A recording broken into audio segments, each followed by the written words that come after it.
ang obligasyon ng mga anak sa kanilang mga magulang.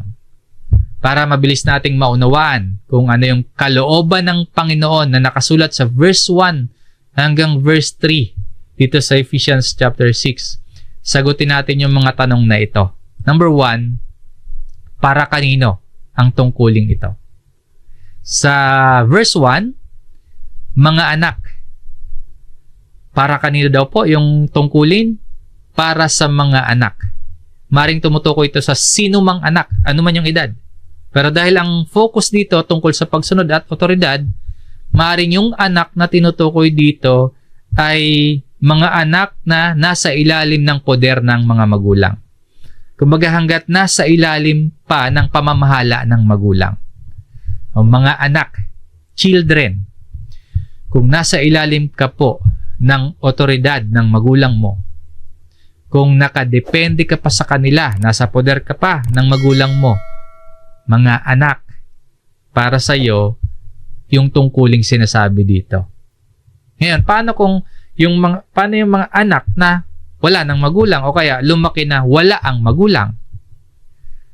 Ang tungkulin mo po bilang anak, kung wala ka na pong magulang o kaya lumaki ka na wala ang iyong magulang, ang tungkulin mo ay para kung sino yung otoridad na itinalaga ng Diyos para sa iyo. Halimbawa, kung sino po yung guardian mo ngayon, kung kaninong poder ka naroroon sa ngayon, sa lolo mo, sa lola mo, sa tita, sa tito mo, or sa mga kapatid mo. Malinaw po, children, mga anak, may tungkulin ka. At yung ikalawang tanong, ano yung tungkulin na dapat gawin?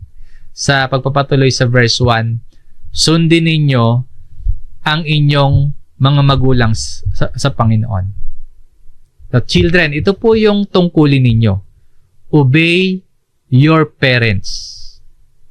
Ibig sabihin, kapag may sinasabi yung magulang mo, papakinggan mong mabuti. Kapag may itinuturo, paniniwalaan. Kapag may iniuutos, susundin ang magulang. At sa ating pong pagsunod, mga anak, sa ating pagsunod, ito yung paalala. Susunod tayo na hindi galit. Susunod tayo na hindi nagrereklamo, hindi padabog.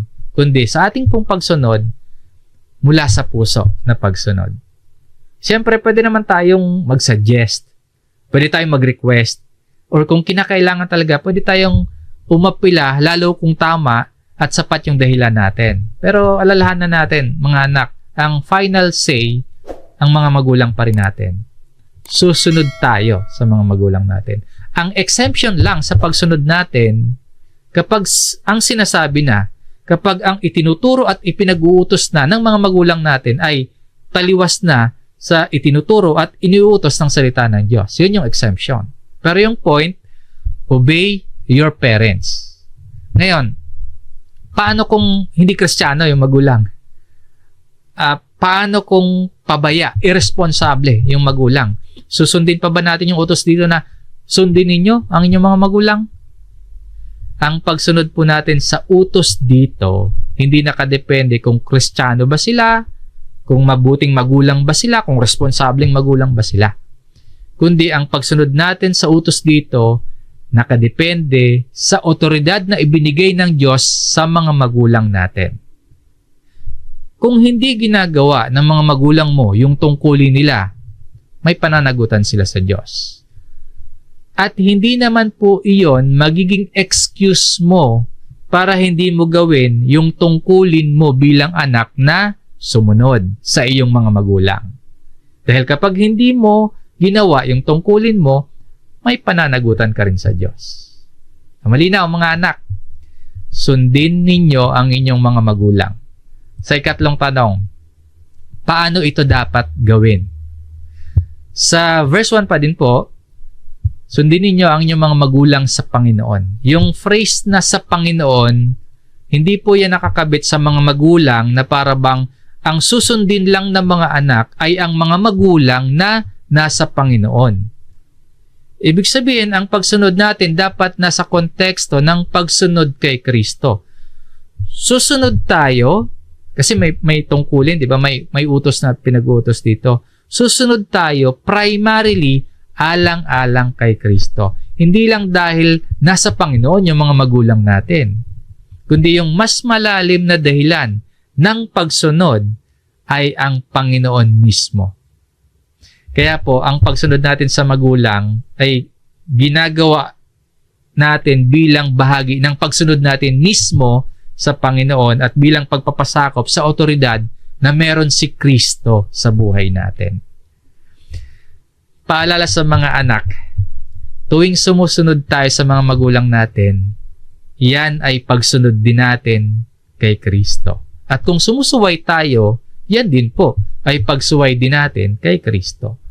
So, ang pagsunod natin sa mga magulang, hindi para masabing masunuring anak tayo. O kaya, hindi lang din para ma-please or basta masunod na lang yung mga magulang natin, kundi ang pangunahing dahilan, sinusunod natin yung mga magulang natin, sinusunod natin yung utos dito, ang pangunahing dahilan po, alang-alang sa Panginoon, alang-alang kay Jesus. Ngayon, sa kasunod na tanong, bakit ito dapat gawin? Tatlo po yung kasagutan natin dito mula verse 1 hanggang verse 3 dito sa Ephesians chapter 6. Una, sapagkat ito'y matuwid. Bakit ito dapat gawin? Yung pagsunod sa magulang na ipinag-uutos dito. Una, sapagkat ito'y matuwid. Ito yung paliwanag ni Apostol Pablo kung bakit obligasyon ng mga anak na sundin ang kanilang mga magulang. For this is right. May ganito ding payo si Apostol Pablo sa mga taga-Kolosas. Sabi niya doon sa Colossus chapter 3 verse 20, mga anak, sumunod kayo sa inyong mga magulang sa lahat ng mga bagay, sapagkat ito'y nakakalugod sa Panginoon. So, ang pagsunod ng mga anak sa kanilang mga magulang, sa kabuuan po, masasabi nating matuwid, nakakalugod sa Panginoon. Ito po yung kaayusan na inilatag ng Diyos sa bawat pamilya natin. Ang anak susunod sa magulang. Huwag nating guguluhin yung inilatag ng Diyos sa bawat pamilya natin.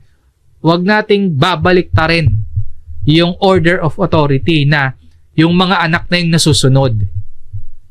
Yung mga magulang na hindi na nasusunod. Huwag nating guguluhin. Children, obey your parents in the Lord, for this is right. Matuwid, tama, nakakalugod sa Panginoon na ang anak ay sumusunod sa kanyang mga magulang. Ang ikalawang dahilan kung bakit dapat sundin ng anak ang kanyang magulang. Sabi dito sa verse 2, igalang mo ang iyong ama at ina. Ito ang unang utos na may pangako. Ang ikalawang dahilan kung bakit dapat sundin ng mga anak ang kanilang mga magulang ay dahil ito po ay utos ng Diyos. Ayon sa talatang ito, honor your father and mother. Galing sa ikalimang utos sa 10 utos ng Diyos sa nakasulat sa Exodus chapter 20 verse 12. Ibig sabihin, yung paggalang, yung pagsunod sa magulang, hindi lamang utos ng tao, hindi lang kagustuhan ng mga magulang yan, kundi kalooban mismo ng Diyos. Kalooban mismo ng Diyos na igalang mo ang iyong ama at ina. Kapag sumusunod at gumagalang ang anak sa magulang, ipinapakita po ng anak na iginagalang din niya ang Diyos na naglagay ng otoridad sa kanila.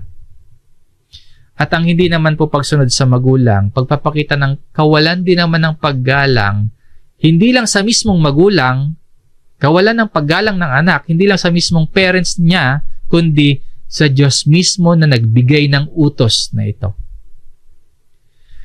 At mga anak, kasama po sa paggalang na pinag-uutos dito ay yung pagbibigay ng respeto sa mga magulang. Pagbibigay ng pagmamahal, ng katapatan sa magulang. Yung pagsunod sa mabubuting katuruan at disiplina nila.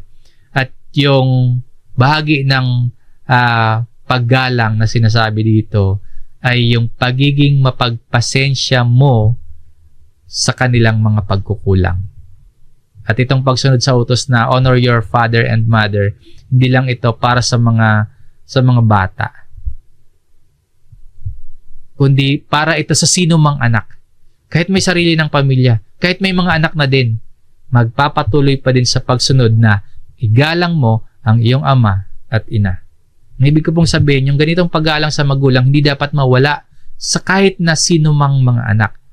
Kahit wala na nga sa poder ng mga magulang, at kahit na meron ng kanya-kanyang pamilya, hindi pa rin sana mawala itong pagsunod sa utos dito na igalang ang ama at ina.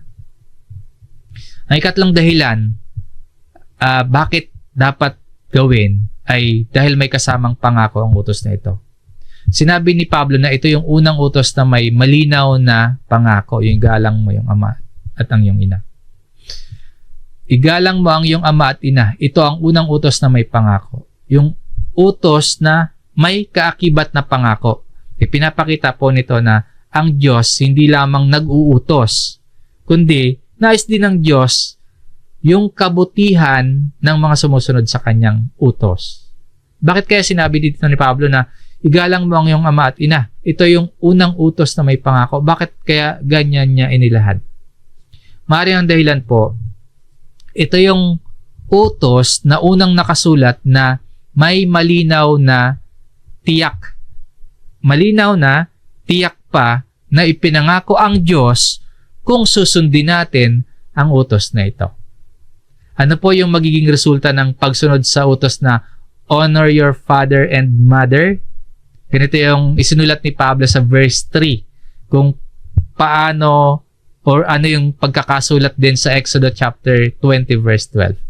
Sabi po dito, upang maging mabuti ang iyong kalagayan at ikaw ay mabuhay ng matagal sa ibabaw ng lupa.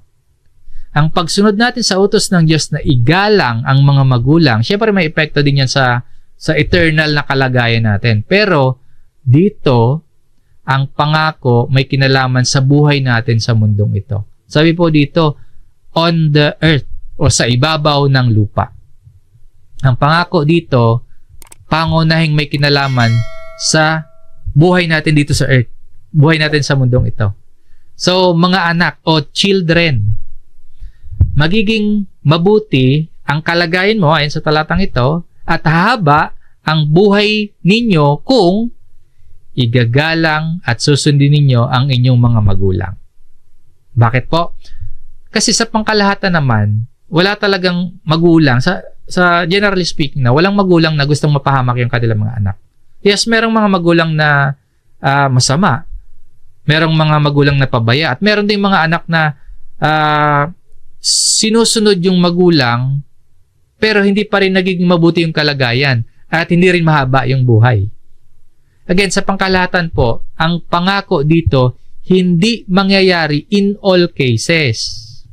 Pero in most cases, mapapabuti yung buhay natin kung sumusunod at gumagalang tayo sa ating mga magulang. So, ang general rule po, ang paggalang at pagsunod sa magulang, maghahatid yan sa atin sa pagkakaroon ng disiplina, pagkakaroon ng pagpapahalaga, ng pag-iingat at pagpapaunlad sa sarili na magdudulot o kaya magdadala sa atin sa mabuting kalagayan at mahabang buhay. Samantalang yung pagsuway, yung kawalan ng paggalang sa magulang, magdudulot po yan ng kakulangan sa disiplina sa sarili, maaari pa yang humantong sa kawalang katatagan sa sarili, maaari din niya magdulot sa mas maikling buhay at hindi mabuting kalagayan. Meaning po, kapag hindi tayo sumusunod at hindi tayo gumagalang sa mga magulang natin, sa pangkalahatan, maaari talagang mapahamak tayo. So, children, ang utos at paalala sa mga anak, ang pagsunod sa magulang, makakabuti para sa atin. Ang hindi pagsunod sa magulang, makakasama naman. Maring ikapahamak natin. So, mga anak, ano ang sinasabi ng salita ng Diyos sa iyo sa bahagi ng sulat na ito ni Apostol Pablo? Matuto po tayong magtiwala sa karunungan at sa kabutihan ng salita ng Diyos. Kung ano po ang malinaw na sinasabi, yun po yung paniwalaan natin, yun po yung sundin natin. Mga anak, sundin ninyo ang inyong mga magulang sa Panginoon sapagkat ito'y matuwid. Igalang mo ang iyong ama at ina upang maging mabuti ang iyong kalagayan at ikaw ay mabuhay ng matagal sa ibabaw ng lupa.